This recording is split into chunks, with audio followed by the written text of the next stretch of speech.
Bem-vindos ao Cosmic Nerd Theory. Eu sou o Douglas, professor de línguas. Eu sou o Fabrício, estudante de astrofísica. E hoje, finalmente, para dar nossa opinião sobre a Guerra Civil. Eu vou defender o time do Capitão América e do meu lado estão dois convidados, Sakai e Rato.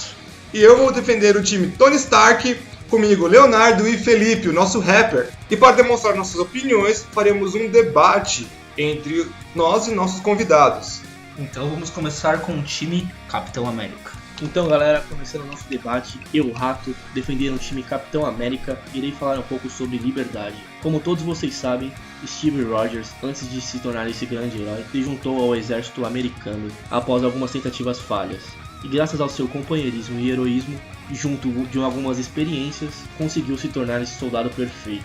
Agora, irei citar um único exemplo que encontro no filme Guerra Civil, o próprio Capitão América, pois como todos vocês sabem, ele é o próprio símbolo dessa palavra. A liberdade, já que no passado lutou para conseguir se tornar esse grande herói, como também lutou para salvar seu país após a guerra, acreditando em tudo aquilo que achava certo e amava. Agora, quando Tony Stark e o governo conta para Steve Rogers que essa suposta lei entraria em vigor, aonde entraria aquele senso de justiça e amor? Lutar por aqueles que amam. Tudo isso deixaria de que os heróis acabassem com sua independência, de lutar por aquilo que acham certo e acreditam, fazendo da maneira correta, independente se ela for errada ou não, trazendo caos às cidades. Mas todos eles teriam apenas uma coisa em mente: salvar vidas. Eu sou o Leonardo e eu vou defender o lado organização do Iron Man. Com essa liberdade pode vir um custo. Ao contrário de tudo isso, a organização por esses heróis podem ser feitas de uma maneira de que inteligente, no qual pode precaver um tipo de ataque. Um exemplo mesmo disso seria no primeiro Vingadores, quando eles souberam do ataque antes da hora. Imagine com o apoio ou a ampliação do governo. Podemos usar exemplo da seguinte maneira: por que chamar a Viúva Negra que está na Rússia, sendo que pode ter campo para outras pessoas aqui em Washington, na ilha de Manhattan? É um ponto a se pensar. A organização com todo esse lado do governo pode otimizar as defesas também, como poupar vidas, fazendo um movimento certo e focado em não sair quebrando tudo e matando as pessoas, como na cidade de Sokovia, como por exemplo. Complementando a ideia do Rato de liberdade, eu vou defender sobre a identidade. A identidade é muito importante dos heróis, pois o que é a identidade? É mostrar quem você é de verdade. Então, se todos os heróis soubessem uma identidade do outro, o que aconteceria? Poderia muito facilmente ter um herói traidor que poderia contar para um vilão, um Dr. Doom, e isso poderia acabar um golpe político. Em português, claro, foder com todos os heróis. Claro que você está se esquecendo das tecnologias Stark, que são praticamente contra hack. Então, quando você tem alguém desse tipo do seu lado, você não tem que se preocupar com traidores ou com hackeamento de dados. O registro dos heróis apenas serve para mostrar aqueles que têm melhor competência para fazer os seus cargos, não para poder demonstrar as suas fraquezas. Então o registro é bom para que todos saibam, todos no caso o governo e a SHIELD, saibam com quem estão lidando. Por exemplo, tem muito herói problemático por aí. Por exemplo, o Hulk, ele é doido. Se tem um registro do Hulk, sabe como parar o Hulk, sabe que a Viúva Negra pode pará-lo ou que dá uma injeção de adamante no meio da veia dele com calmante de cavalo. Então, para isso que serve o registro dos heróis. Sim, não precisa ter necessariamente um hacker para ser um traidor. Só de todos souberem o registro e a identidade seria bem complicado. Ele poderia sair de fininho e encontrar com o vilão. Ou ser subornado por um vilão. Não precisa ser todos. No caso do suborno, de novo, você tem Pantera e Tony. Mas não precisa só ser suborno de dinheiro, pode ser suborno de poder. Olá, eu sou o Guilherme e estou apoiando a equipe do Capitão América. É o seguinte, pessoal, eu falarei mais pelo lado pessoal do Steve Rogers. Desde o começo, ele é alguém que se mantém firme nos seus ideais e propósitos com a humanidade. Ele segue um preceito bem firme de que a justiça pode sim ser feita com as mãos, mas de uma forma comedida. Não se deve abusar do poder, como também não se deve ser, digamos que, bonzinho o suficiente para deixar com que os outros montem em você. O Capitão América é um homem justo, de coração puro. E isso é provado desde o seu primeiro filme. Até mesmo naquela cena quando no acampamento jogam uma granada, por mais que ela estivesse desativada. E ele, sem hesitar, pulou sobre ela para proteger todos no local. Ali todos puderam ver que o próprio tinha um espírito de herói e que aquilo deveria ser explorado. Tanto que ele entrou para o projeto e se tornou o soldado mais poderoso do exército em questão.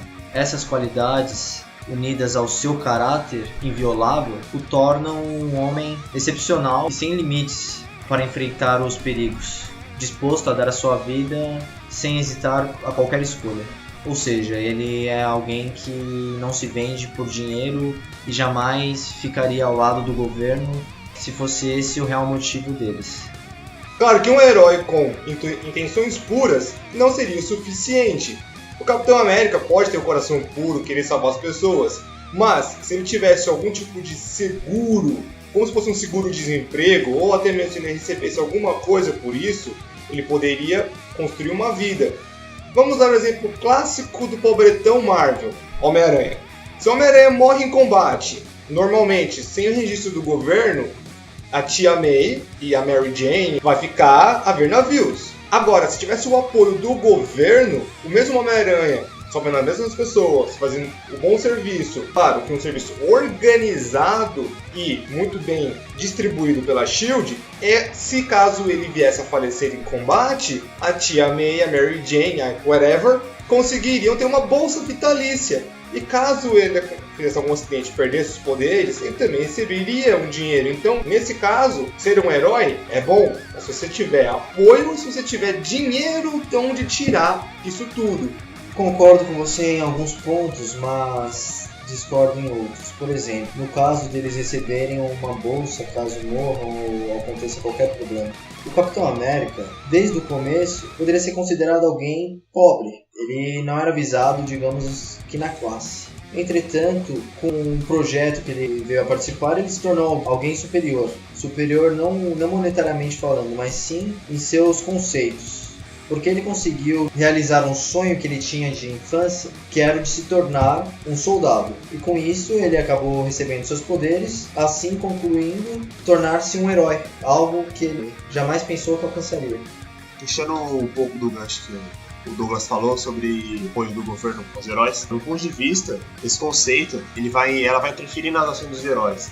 Por exemplo, talvez eles não consigam prever um ataque, um desastre, um país ou um planeta. Porém, eles, com o apoio do governo, eles possam ter algumas ações para combater esse desastre, esses atentados. Por exemplo, tanto em combate como em evacuação de local. E eles podem trabalhar em conjunto quanto a isso. Querendo ou não, o poder do governo dos Estados Unidos é bem poderoso. Até mais que os heróis, se a gente for ver bem. Eles possuem muita tecnologia para outros recursos, dinheiro, etc. Além disso, caso tenha uma feliz morte de algum herói, que é possível, assim como o Douglas falou, eu vou dar até o exemplo do Homem-Aranha. Se ele morrer em um desses desastres, alguma coisa, a tia May e a Mary Jane não vão ficar desamparadas, elas vão ter o benefício do governo. A gente pode até falar um exemplo real que já acontece. O Gavião Arqueiro, ele é um agente e também é um herói. E ninguém sabe a identidade dele, somente o governo, e ele tem a família dele escondida num campo, as filhas dele, até mesmo nem mesmo os próprios heróis sabiam disso. Então o Stark, ele vê isso como uma proteção, além de uma proteção para a população, uma proteção para os heróis, para o país e para o governo.